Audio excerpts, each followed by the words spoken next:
Et encore une de pleine. Et voilà, c'est comme ça qu'on démarre la vidéo. Alors c'est assez rare que je conduise le tracteur pour arracher, parce qu'en général je suis au déterreur. J'ai lâché un petit peu pour laisser Alexandre, comme vous l'avez vu dans la vidéo précédente. Et là on va voir comment ça s'arrache. Pour l'instant ça a l'air d'aller pas trop mal. Alors, on voit que c'est encore humide, mais bon, ça a l'air d'aller mieux. Là on voit le col de cygne. Alors le but du jeu bien sûr c'est de poser le plus bas possible dans la benne pour essayer d'éviter les coups, hein. Et moi je dois suivre tout simplement la remorque à peu près au même endroit, hein, si je peux, dans l'alignement, pour commencer à remplir tout doucement. En général on commence un petit peu par l'avant ou l'arrière, et après on finit par l'arrière et hop on continue. Donc je vais essayer de procéder comme ça tranquillement. Mais là on voit qu'on laisse des traces quand même qui sont pas mal, hein. Ça va laisser de la trace pour plus tard, mais bon. Voilà, alors l'arrière de la benne est rempli. Alors moi je suis en train de m'endormir tout simplement en conduisant. On voit que c'est fatigant, on n'avance pas très vite. Enfin, on est aux alentours de... Non, là on n'est pas à 4, hein, parce que là je patine un petit peu. On est plutôt aux alentours de 2,7, enfin, ça dépend. 3 là quand même. Ça accélère un petit peu, ça dépend des moments. Mais bon, globalement bah, ça s'arrache pas mal, hein. Vous voyez un peu les pommes de terre, c'est plutôt bien. Et après bah, je vais tout simplement repartir au bâtiment pour continuer le stockage. Voilà, ils vont faire les ouvertures donc sur la parcelle, sur le côté, voilà, côté Cuma, à côté des maisons, pour pouvoir tout simplement ouvrir. Bon, à peine arrivé, ça y est, celle-là elle repart. Alexandre est reparti faire un tour et moi je vais pouvoir mettre à balai la suivante. Une urée entre deux qui avait été remplie par l'ASE, et donc nous la GT qui continue à tourner. C'est une affaire qui roule. Après on va aller voir un coup dans le bâtiment ce que ça donne. Et la petite cacahuète est de retour avec ses 2 passes, son aller-retour. Voilà, allez on va regarder un peu à quoi on en est dans le bâtiment. Là ça se vide, là ça avance, ça tourne. Et bah voilà, c'est pas mal.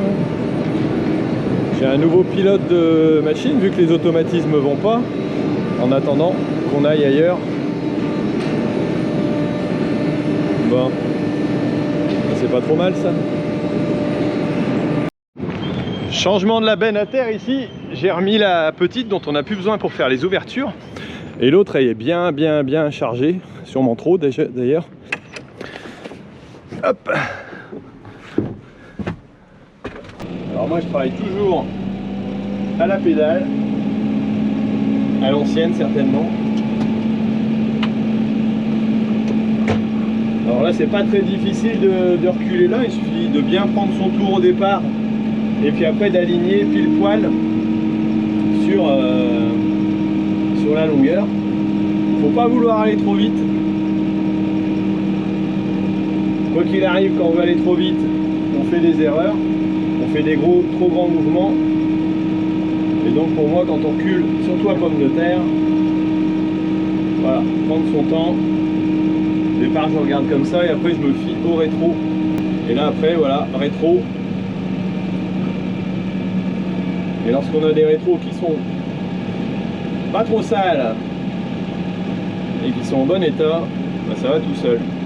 Et j'ai une borne là-bas au bout, je sais pas si vous avez vu, mais pour m'arrêter la benne, comme ça je suis juste au bon endroit, j'ai pas besoin d'un guide.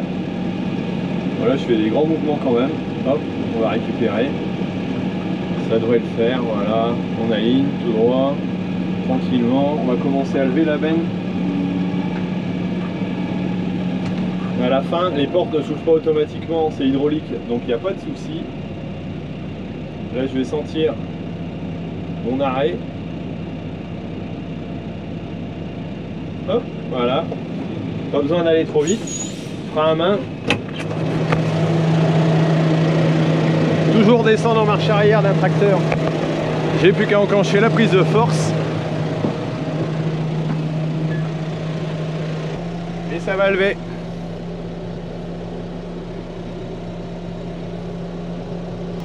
Alors il faut lever un petit peu avant de lever les portes, c'est une sécurité pour éviter de lever les portes, par exemple si vous vous trompez de bouton lorsque vous manœuvrez. ça peut être intéressant pour éviter de mettre des pommes de terre sur la route par exemple, dans un champ. Alors ne pas lever forcément trop haut d'un coup, sinon on a à la fois les pommes de terre qui tombent à l'extérieur, et puis ici, oh là, celle-là elle est sale. Elle a été faite avec l'autre machine, avec l'ASE, et on voit la différence au niveau nettoyage entre une GT avec des Dolman et multicep et l'autre qui est à tapis. Vous voyez comment c'est sale ici. Bon, c'est pas grave, hein. Avant on avait des machines simplifiées qui nous ramenaient au moins autant de terre. Mais bon, c'est franchement pas l'objectif. On voit que les conditions sont quand même un petit peu difficiles. Bon, le tas avance tout doucement, hein. Et là je vais tout simplement aller mettre les premières sondes. Ça me permettra de mettre à ventiler peut-être ce soir, étant donné que voilà, les ventilations fonctionnent 2 par 2. Enfin, on a 1, 2, 3, 4, 5, 6 ventilations. Et donc il y a 6 passages. Et donc là, je m'amuse à grimper sur le tas de pommes de terre. Et c'est là où, en général, on se casse la figure. Parce que ça glisse, c'est humide. Et donc, les sondes sont ici. Hop. La 5 et la 6. On verra sur l'ordinateur tout à l'heure. Hop. Je sais pas si vous voyez, mais il n'y a pas de place. Allez, une par une. Belle vue d'ici, hein. Ouais, ça fait déjà un beau petit tas de pommes de terre. Voilà, donc il y en a une où le câble est enroulé un peu plus loin. Il y a de la marge en câble. Donc je vais pouvoir le planter à peu près à la moitié entre les deux ici. Donc voilà. Là, hop. Sûr que je vais pas remettre de pommes de terre dessus.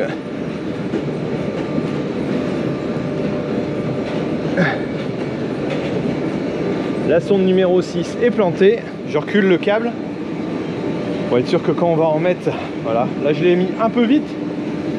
On voit que on est juste au bord. Mais le prochain tour on va ramener ici. Donc voilà, il n'y a pas de souci. Et je vous explique après à quoi ça sert ces sondes avec l'ordinateur. Hop, lumière. Voilà, et il s'allume tout seul en plus. Et donc lui va me permettre, vous voyez les températures, les 5 et 6. Là on est à 10,6, 10,5. Donc tout doucement ça va prendre la température réelle de la pomme de terre. Bah, elle est peut-être à cette température là, voilà, 10,5, 10,6 à peu près. Donc un peu plus froid que l'extérieur même. Mais bon, cette nuit ça va rafraîchir et je vais mettre en route la ventilation. Et donc ici on a un système continu de brassage qui peut prendre en compte éventuellement un refroidisseur, ce qu'on n'a pas, un réchauffeur, ce que j'ai pas non plus, pour pouvoir les enclencher. Mais moi je vais tout simplement pouvoir mettre en consigne et faire ventilation. Moi je vais pas le mettre tout de suite, hein. Je peux créer des alarmes aussi pour savoir si jamais ça monte trop comment ça va. Voilà, 10,3, 10,5. Et là je pourrais ventiler. Alors l'an dernier, voilà, c'était la première année où s'en est servi. 245 heures de ventilation, 77 de recyclage et des gazages de 2,2 parce qu'on utilise éventuellement, voilà, les trappes à la fois extérieures. Vous avez les ventilations qui sont là-bas en haut, à l'extérieur des entrées d'air, et ici des sorties d'air, c'est-à-dire que l'air peut venir de l'extérieur, être ventilé, voilà, par en dessous des gaines, ressortir sur l'extérieur. On peut aussi faire recycler en interne pour tout simplement dégazer et donc pouvoir faire tourner en intérieur. Le jour où je vais devoir faire un traitement en thermonébulisation pour les antigermes, étant donné qu'on n'a plus de CIPC, et ben on va tout simplement pouvoir utiliser ce système là. Et donc faire tourner en recyclage interne en ouvrant les trappes là-bas et en fermant l'extérieur. Et c'est pareil, si jamais je mets un chauffage ici, je peux faire recycler ici. S'il fait vraiment trop froid et qu'il gèle trop fort, on peut éviter que les pommes de terre gèlent en maintenant un petit peu de température. On a beaucoup d'inertie avec les pommes de terre et il suffit de couper un peu le froid pour que ça passe, étant donné que le bâtiment est complètement isolé au-dessus, voilà, mais aussi ici sur les côtés, parce que ça c'est de l'itong, mais donc ça c'est résistant. Ouh. Bon ben ça y est, il fait nuit. Le tas a pas mal avancé, hein, comme vous pouvez le voir. Alors on a bricolé un petit peu, on ne s'est pas avancé vite parce qu'avec la SE, on a fait les courts tours et puis il y a beaucoup d'herbe. Le champ n'était pas très propre, voilà. Et donc tout ça on a dû le mettre à côté et puis commencer à balayer. Et la machine s'encrasse un peu, donc il va falloir qu'on fasse un peu de nettoyage. On voit là on n'avance plus du tout au niveau fonctionnement.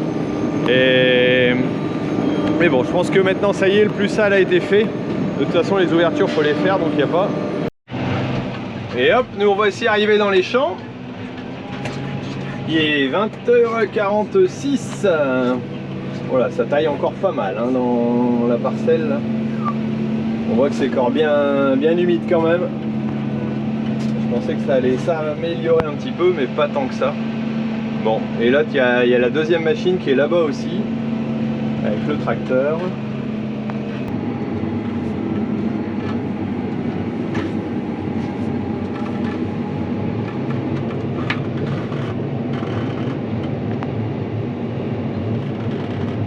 Ça continue à rouler tout doucement. On n'avance pas trop vite, mais j'ai demandé à ralentir un peu parce qu'il y a beaucoup de terre quand même sur les pommes de terre. Alors là on est dans les finitions de remplissage. J'essaye de me tenir à peu près bien en vitesse, toujours à 2,3, 2,4. Et ben on va finir la rangée peut-être, on va y arriver. Et puis ils vont encore charger une remorque. Voilà, et moi je cale ma vitesse et c'est lui qui choisit comment il fait. C'est full pour moi, plein. Allez, on est reparti sur la route pour aller amener ça au bâtiment. La remorque est bien remplie si on regarde dans le rétro. Voilà, je vais pas aller trop vite. Gyrophare. On va enlever le pont avant qui est pas utile.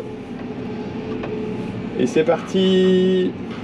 Ce qu'il y a de bien à cette heure-ci, c'est que sur les routes, il n'y a personne. On est à peu près tranquille. Enfin si, il y a quand même quelques voitures. Ça me rappelle la période du confinement. Enfin bon, ce serait pas franchement à refaire. Mais c'est vrai qu'en pleine journée, pendant le confinement, on était tranquille, il n'y avait personne. Voilà, c'est pareil, c'est calme à cette heure-ci. Bon, pour autant, comme on va pas très loin, ça va, c'est pas l'enfer non plus. Allez, on va rentrer ça et puis certainement replier le matériel si on veut pouvoir redémarrer demain matin de bonne heure. Bon ben, changement de tracteur, il fait toujours nuit. Par contre, on a changé de journée aussi parce qu'il est 5h40. Je vais mettre en route à 6h à trier. À mon avis, ça va être compliqué la vidéo parce que je commence à être un peu fatigué. Je suis très sensible à la fatigue, vous allez voir. Et donc, on va essayer de voir ça. Mais bon, on va toujours mettre en place tout ça et puis on verra comment ça se passe. Allez. Me voici arrivé au bâtiment de stockage. On va tout simplement allumer les lumières. Hop, et magique. Je vais poser mes affaires. Je vais devoir ressortir une benne pour pouvoir préparer l'installation. Voilà, déjà posé ça. Hop. Bon, bah il n'y a rien qui a bougé, c'est déjà pas mal. Bon, ça va, je suis pas en retard. Hier soir, on a laissé les pommes de terre sur le côté et la benne était à peine à circuler. Voilà ce qui arrive.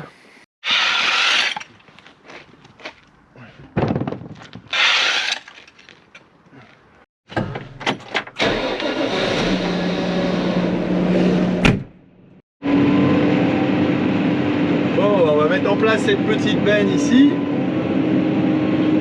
qui était stockée à l'intérieur, c'est celle que j'ai rentrée hier soir pour pouvoir démarrer, et comme ça j'en ai une d'avance et j'en ai une qui arrive dans une demi-heure, donc on va pas s'ennuyer encore ce matin.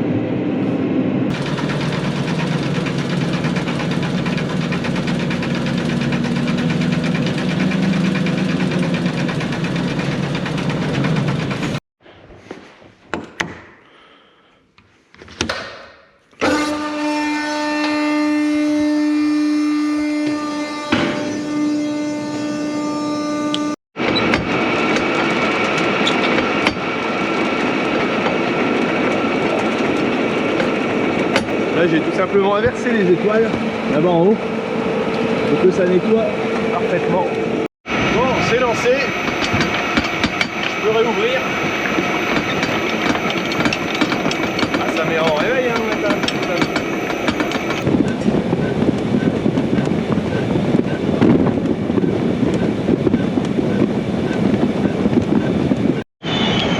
Première benne vidée.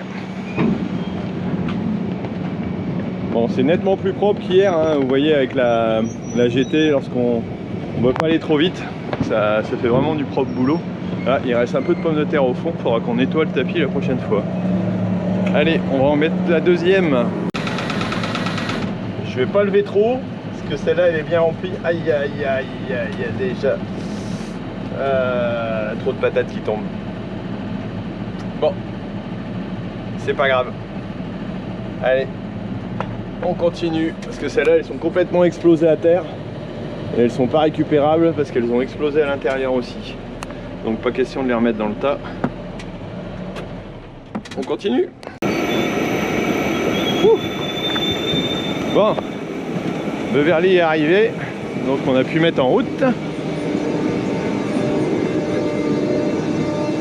Et notre petit tas commence. Bon, n'oubliez pas, si jamais vous êtes intéressé par le bouquin, d'aller voir la prévente. Je pense que c'est bientôt la fin. J'ai peut-être dit la dernière fois, mais soit c'est la fin ou ça y est pas encore, mais allez sur Agriculteur d'aujourd'hui, je vous mets les liens ici en dessous pour voir ça.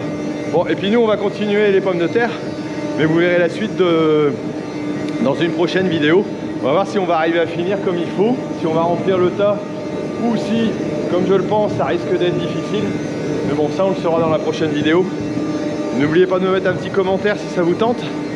Et puis je vous dis à bientôt sur Agriculteur d'aujourd'hui. Ciao!